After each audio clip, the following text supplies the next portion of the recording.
বন্ধুরা, আজকে একটি নতুন ভিডিও নিয়ে চলে এসেছি। আমি আজকে লোটে মাছের রেসিপি করব সাধারণভাবে। বেশি তেল মশলা দেব না, কারণ এখন খুবই গরম পড়ছে, তাই হালকা তেল মশলা দিয়ে আর টমেটো দিয়ে করব আজকে লোটে মাছটা। আমরা বন্ধুরা একটা কথা বলো, আগের দিনে আমরা শুনেছি আমাদের ঠাকুমার থেকে ওদের শাশুড়িরা নাকি ওদেরকে তেল মেপে দিত রান্না করার জন্য। কেন এমন হতো?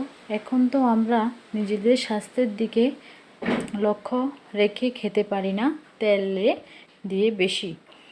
আমরা এখন খুবই স্বাস্থ্য সচেতন, তাই হালকা তেল দিয়ে রান্না করি। আগেরকার দিনের মহিলারা ছিল অল্প তেল দিয়ে রান্না করতো, তাই তাদের স্বাস্থ্য ছিল ভালো, ঠিক না? তাই এখন গরম পড়ছে খুব, হালকা তেল মশলা দিয়ে রান্না করবে। আমি এখানে দিয়ে দিচ্ছি কয়েকটা কাঁচা লঙ্কা, একটা রসুন, একটু আদা আর একটু পেঁয়াজ থেতো করে দিয়ে দিয়েছি। দিয়ে টমেটো আর পেঁয়াজের সঙ্গে ভালো করে কষিয়ে নিয়ে দিয়ে দেবো একটু নুন, হলুদ গুঁড়ো দিয়ে একটু নেড়ে সবগুলোকে মিশিয়ে এখন দিয়ে দেব হালকা শুকনো লঙ্কা গুঁড়ো, একটু শুকনো লঙ্কা গুঁড়ো এখন দিয়ে দেব শুকনো লঙ্কা গুঁড়ো দেওয়া হয়ে গেছে। এখন দেব জিরা গুঁড়ো আর ধনে গুঁড়ো। কমই দেব, পরিমাণে কম, কারণ এখন খুবই গরম পড়ছে। বেশি মশলা খেলে শরীরের জন্য খুবই ক্ষতিকারক। তাই জিরা ধনা দিয়ে এখন আমি সবগুলোকে ভালো করে মিশিয়ে বা টমেটোগুলো কষানো হয়ে গেলে এখন এখানে ঢাকা দিয়ে দেব, কারণ ভালো করে সেদ্ধ হয়ে যাবে ঢাকা দিলে।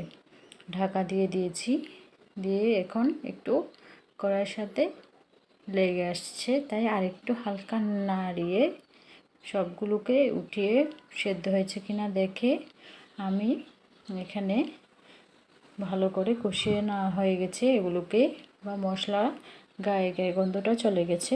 এখন আমি এখানে দিয়ে দেব একটু জল, হালকা জল দিয়ে সবগুলোকে আবার একসাথে মিশিয়ে ভালো করে এখন এখানে আমি দিয়ে দেব ধুয়ে কেটে রাখা লোটে মাছগুলো। আমি লোটে মাছগুলোকে আগে থেকে ভালো করে ধুয়ে পরিষ্কার করে অনেকবার ধুয়েছি, কারণ বন্ধুরা এখন খুবই গরম পড়ছে, মাছ বেশি টাইম ধরে থাকবে না, তাই একদম আমি খুব ভালো করে ধুয়েছি, কারণ নষ্ট হয়ে যাবে। ধুয়ে সুন্দর করে এখন দিয়ে সবগুলোকে মিশিয়ে নেব। মেশানো হয়ে গেলে ভালো করে মেশানো হয়ে গেলে সবগুলো একসাথে কষিয়ে নিয়ে ঠিকভাবে সবগুলো চেক করে দিয়ে একটু ঢাকা দিয়ে দেব। ঢাকা দিয়ে দিলে তাড়াতাড়ি সেদ্ধ হয়ে যাবে। মাছে জল দিতে হবে না, কারণ এই মাছগুলো থেকে প্রচুর জল বের হয়, তাই আমি এখানে একটুও জল দেব না বা রসা দেব না। এগুলো এইভাবে সেদ্ধ হয়ে আসলে অনেকগুলো জল বের হয়েছে, এগুলোকে আমি শুকিয়ে নেব। আরও শুকানো হয়ে গেলে নামিয়ে